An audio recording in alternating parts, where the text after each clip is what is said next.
Assalamualaikum warahmatullahi wabarakatuh. Selamat pagi semuanya untuk peserta remedial. Oke, Bapak akan coba review kembali kegiatan yang kemarin. Jadi di program remedial itu ada 3 kegiatan ya. Jadi ada review materi, kemudian evaluasi dan feedback. Feedback ini yang harus kalian ingat. Terus agendanya, ini tanggal 7 Desember kemarin kita sudah bahas tentang algoritma, kemudian feedbacknya juga sudah Bapak terima. Bagi yang belum, silakan masih bisa ada kesempatan hari ini ya untuk mengumpulkan feedback di pertemuan di tanggal 7. Nah, sekarang kita akan masuk ke tanggal 8. Review yang akan kita bahas hari ini tentang bahasa C++. Topiknya tentang input output selection dan looping. Jadi di sini Bapak akan langsung lari cepat karena sifatnya review, jadi mengulang kembali. Tentunya nanti ya nggak begitu detail. Kalian kalau ada yang kurang jelas nanti boleh bertanya di kolom komentar ya. Nah, yuk kita mulai. Materi pertama kita akan bahas tentang ini, tentang struktur dasar algoritma. Ini Bapak ambil dari Instagram @wisnurat.class ya. Kalian bisa akses di sana juga. Jadi ini strukturnya. Ingat kalau bahasa pemrograman di C++ itu ada blok untuk deklarasi, ada blok untuk fungsi, dan ada blok untuk isi program. Jadi codingnya. Oke, maaf. Nah, jadi ini isi codingnya. Kita lihat. Nah, ini contohnya seperti ini. Ini adalah strukturnya. Jadi bagian ini nih, ini bagian deklarasi. Jadi kalau mau buat variabel global boleh di sini. Nah, ini bagian dari isi programnya di sini, ya. Ini isi programnya. Adapun ini fungsi utama. Jadi kalian bisa nama fungsi utamanya adalah int main. Seperti itu. Terus ini contohnya nih. Ini contohnya kalau misalkan ada program ini bagian deklarasi, ini fungsi utama. Nah, maka bagian ini kita ketikkan perintah programnya. Semisal ini cout ya, perintah untuk menampilkan teks. Ini programku. Jadi saat di running nanti muncul ini programku. Seperti itu. Jadi cukup mudah. Kalian bisa kalau lupa tinggal buka lagi aja materinya ya. Nah, ini yang perlu diingat. Oke, kita lanjutkan lagi. Selamat mencoba. Jadi silakan dicoba nanti ini untuk output untuk menampilkan data ya. Baik, kita lanjutkan.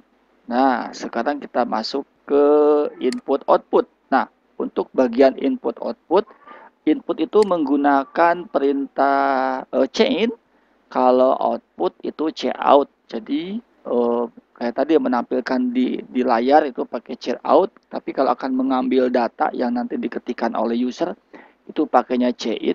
Ini Bapak akan coba contohkan. Nah, ini untuk cout. Jadi diketik cout, jadi hai ketik nama kamu. Nanti ketika di running atau di akan muncul hai ketik nama kamu. Jadi hanya menampilkan teks aja. Nah, gimana kalau ditambahkan dengan cin nm? Ini menggunakan variabelnya string nm, nah pakai cin. Bedanya kalau pakai cin untuk pembacaan data, maka dia akan berhenti dan ada kursor untuk diketikkan datanya. Nah, contoh Wisnurat finish. Nah, maka jadi selesai. Data udah tersimpan. Nah, kita coba modifikasi, tambahkan lagi satu baris cout. Nah, seperti ini. Tambahkan cout nama kamu. Jadi nanti setelah muncul hai ketik nama kamu, dia akan berhenti karena ada cin. Artinya meminta data dulu. Ketika diketikkan Wisnurat, maka data itu akan disimpan di variabel nm. Nah, nanti di baris yang ke-9 ini, cout, tampilkan data namaku. Nah, namun di sini ada nm. Maka isi data variabel nm itu akan ditampilkan di sini. Nah, mari kita lihat bagaimana hasilnya kalau kita running. Seperti ini, ketik hai, ketik nama kamu Wisnurat, enter. Nah, maka muncul nama kamu Wisnurat. Nah, seperti itu. Jadi itu cara input dan output Jadi pakai cin, cout. Walaupun masih banyak lagi perintah lain di C++ untuk pembacaan data ataupun untuk menampilkan data. Kurang lebih teknisnya seperti itu. Kalau kalian misalkan lupa, tinggal buka Google, kemudian ketikkan kata kunci perintah input output bahasa pemrograman C++ atau perintah input output C++. Nanti akan banyak literasi yang bisa kalian baca. Jelas ya? Next kita terusin lagi. Input output udah selesai. Sekarang kita masuk ke program seleksi. Baik, kita bahas program seleksi. Nah, di program seleksi ini ada dua yang bisa kita gunakan perintahnya, yaitu if then else, kemudian switch case. Nah, mungkin kalian masih ingat dengan materi yang di pertama yang Bapak bahas. Nah, ini di core kompetensi. Jadi selection itu if menggunakan if then atau switch case. Jadi sekarang kita udah masuk ke penggunaan algoritma selection. Nah, oke, itu ya. Baik, kita kembali lagi. Ada if then dan switch case. Kita lihat, ini contoh penggunaan strukturnya lah. Kalau kamu kurang familiar dengan kata struktur, ya sebut aja rumusnya lah atau template-nya. Template untuk membuat program if ya. Ini if ada kondisi di sini. Nah, ini contohnya. Contoh ini ada variabelnya nilai diisi dengan angka 7. Kemudian if, nah ini kondisi nih, ini kondisi. If jika nilainya kurang dari 10. Nah, dalam kondisi itu ciri khasnya ada ini. Ada operator perbandingan ya. Ini lebih besar, lebih kecil, sama dengan atau tidak sama dengan. Ini. Jadi jika nilai itu ini nih, nilai variabel nilai. Jika variabel nilai lebih kecil dari 10, maka tampilkan. Nah, ini cout, perintah input output. Ini perintah outnya. Tampilkan nilai kurang dari 7. Jadi karena ini 7, ini anggap aja nilai diganti dengan angka 7. Apakah 7 kurang dari 10? Jawabannya ya. Maka ini nanti akan tampil teks ini. Nah, itu untuk fungsi if then. Kita terusin. Nah, ini if then yang kedua. Jadi kalau tadi yang ini, kalau lihat yang ini nih, ini hanya if kondisi aja. Tapi kalau yang kedua ada if, ada else-nya. Jadi selain itu, jadi kalau kondisinya salah, maka yang dieksekusi bagian else yang di bawah ini. Tapi kalau betul kondisinya, maka bagian ini yang dieksekusi. Contoh nih, contoh. Variabel nilai diisi dengan 12. Kemudian, jika isi variabel nilai lebih kecil dari 10, maka cetak cout nilai kurang dari 7. Tapi kalau enggak, kalau ini salah nih, maka yang dicetak ini, nilai kurang dari 7. Ini ada kesalahan, nggak apa-apa ya. Oke, kita coba nih. Jadi, ini kan nilainya 12 nih. Maka diisi angka 12. Nilai atau sama dengan 12 itu apakah kurang dari 10? 12 kan nggak kurang dari 10. Jadi kondisi ini yaitu salah. Masalah. Maka yang dicetak yang mana? Yang cout, yang ini atau yang else? Kalau ininya salah, kalau kondisi salah. Yang else dong. Ah, betul. Jadi kalau kondisi ini salah, maka nanti yang else. Maka yang tampil dengan kondisi seperti ini nilai kurang dari 7. Nah, itu untuk if then yang ada else-nya. Oke, kita terusin.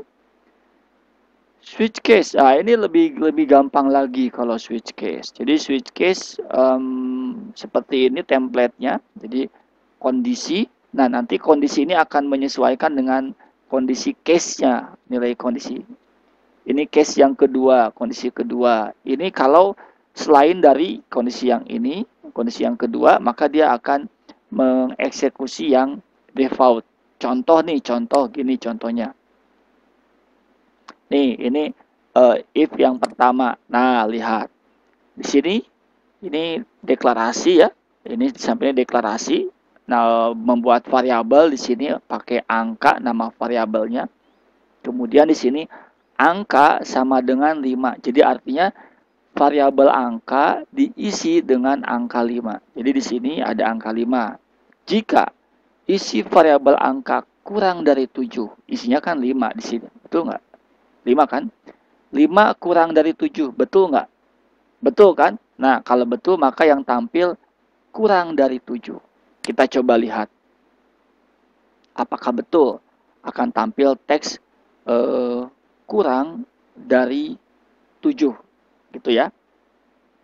Nah, itu di baris 7 untuk variabelnya. Kemudian ini seleksi. Apakah 5 kurang dari 7. Kemudian yang bagian bawah adalah statement untuk ditampilkan. Nah, kita lihat yang tampil kurang dari 7 karena diisinya dengan angka 5. Nah, maka dia akan jadi kurang. Gimana kalau diketik 8? Berarti kan salah kondisinya kan? Maka tidak akan tampil apa-apa. Nah, ini kalau kita menggunakan kondisi if dengan cara ke-1, model ke-1. Nah, sekarang kita akan coba menggunakan if yang model yang kedua. Nah, ini if yang model kedua. Kita lihat.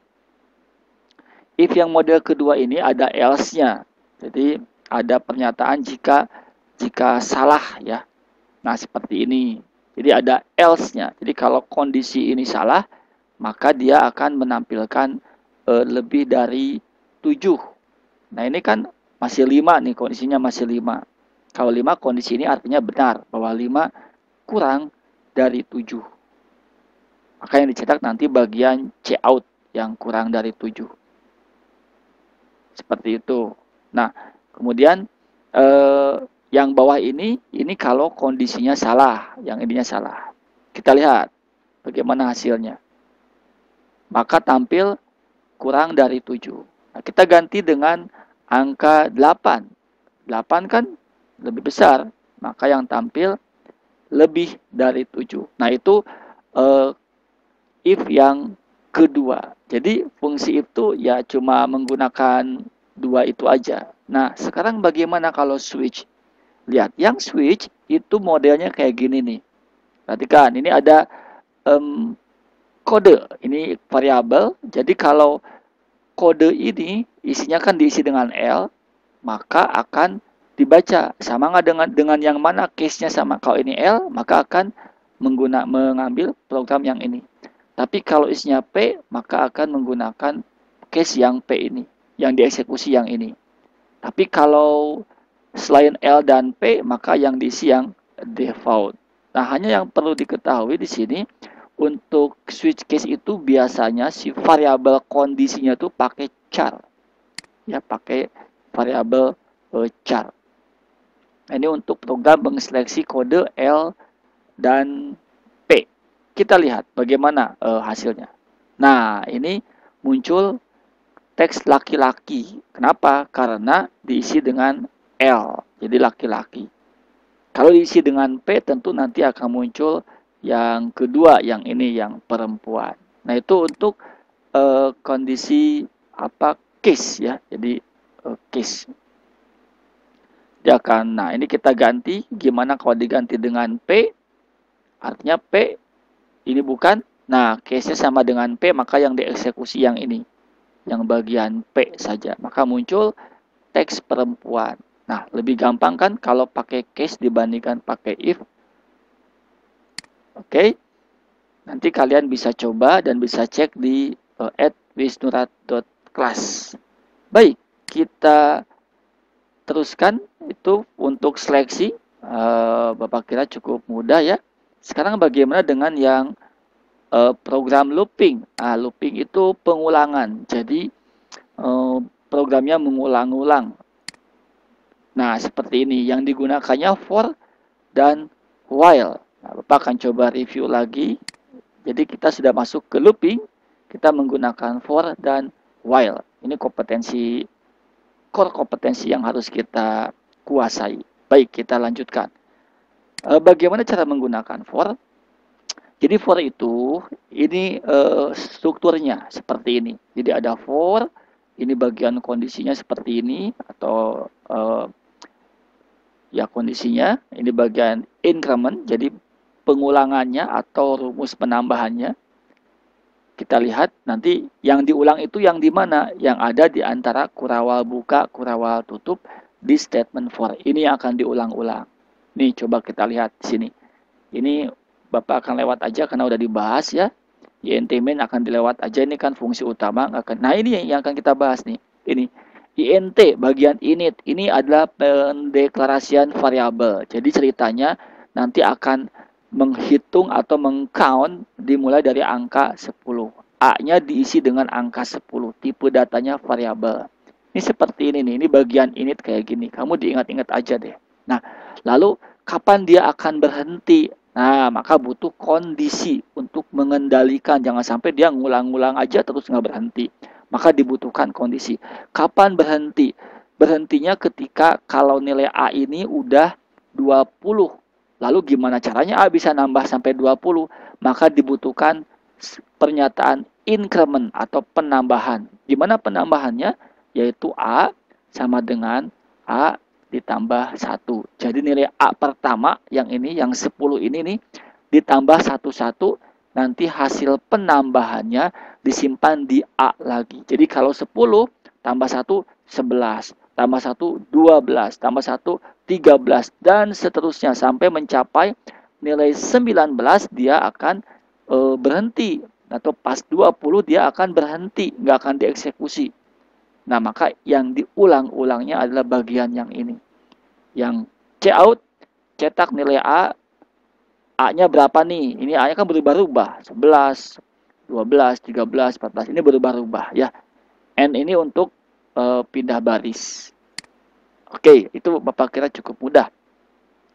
While juga sama dengan for, hanya ada yang beda. Kalau while itu, ini kita bahas aja nih. Ini jadi while itu yang diulang yang di antara kurawal buka di statement while. Nah, yang while itu bedanya gini. Coba kita lihat. While ini kondisi. Nah, jadi kondisinya cukup sedikit beda dengan for. Ini for itu banyak parameter di sini tuh. Ada init, ada kondisi, ada increment. Tapi kalau while itu lebih simpel. Cukup diketikkan kondisinya saja. Jadi selama while itu selama A-nya kurang dari 20, maka diulang-ulang dong program di antara kurawal buka dan kurawal tutup ini. Nah, jadi cout ini itu akan diulang selama nilai A-nya belum memenuhi selama nilai A-nya kurang dari 20. Nah, lalu gimana caranya? A ini bisa berubah-ubah. Nah, maka di bawahnya ditulis perintah atau kode program A++. A++ ini sama aja dengan ini. Nih, sama dengan ini, sama dengan A tambah 1. Gitu. Jadi ini hasilnya bakal sama dengan yang for tadi. Tuh kan lebih simple gitu ya pembacaan logikanya nih untuk yang while. Oke, itu untuk while. Nah, kita lihat contohnya. Ini yang for. Pengulangannya seperti ini. Nah, ini A-nya 10. Kemudian diulang-ulang sampai nilai A-nya tuh. Nah, 10, 11, saat 19 menuju 20 dia menjadi berhenti. Betul kan? Kayak gitu kan. Ini dia jadi berhenti. Tuh, kayak gini. Ini N itu buat new line atau pindah baris. Jadi for-nya mulai 6 sampai dengan 8. Itu fungsi pengulangannya atau loopingnya. Cukup jelas ya? Oke, kita lanjutkan untuk yang while. Yang while bentuknya kayak gini nih. Selama A-nya kurang dari 20, nih maka baris 8, 9 ini akan diulang-ulang. Gitu. Nilai A-nya awalnya dikasih 10. Jadi 10 tambah 1, simpan 10 tambah 11 tambah 1, 12 tambah 1 terus diulang-ulang. Akhirnya nanti dicetak di sini hasilnya. 10, 11, kemudian 12, 13 sampai mencapai kondisi di mana nilai A-nya itu tidak melebihi dari angka 20. Nah, ini yang akan diulang-ulang dari sini sampai sini nih 8, 9 itu akan diulang-ulang programnya. Kalian bisa tambahkan lagi barisnya di antara ini untuk melakukan repeat atau pengulangan program. Kita lihat. Nah, hasilnya sama juga dengan yang for tadi. Jelaskan. Jadi sudah selesai semua itu untuk materi hari ini. Jadi untuk core kompetensi bahasa pemrograman sequential, input output sudah dibahas pakai C in C out, selection pakai if dan switch case, looping pakai for dan while. Nah, kalau misalkan kalian belum jelas, boleh diulang-ulang video ini atau mau lihat materinya bisa lihat di Instagram di wisnurat.class. Oke, terima kasih sudah menyimak. Kalau ada pertanyaan boleh tulis di kotak komentar. Semoga penjelasan ini, materi ini untuk pemantapan bisa membuat kalian lebih memahami. Dan tugasnya apa? Tugasnya kalian membuat presentasi, kemudian divideokan, dijelaskan tentang sequential, tentang selection, tentang looping. Nah, nanti videonya boleh kalian simpan di Google Drive, kemudian linknya share ke Bapak, nanti di grup WhatsApp ya. Atau mau di YouTube juga boleh, nanti link YouTube-nya dikebapakan juga. Isinya tentang apa? Tentang ini, tentang contoh penggunaan input output, pakai C in C out, if then, switch case, for dan while. Jadi pokoknya kamu jelasin deh tentang sequential, selection, dan looping.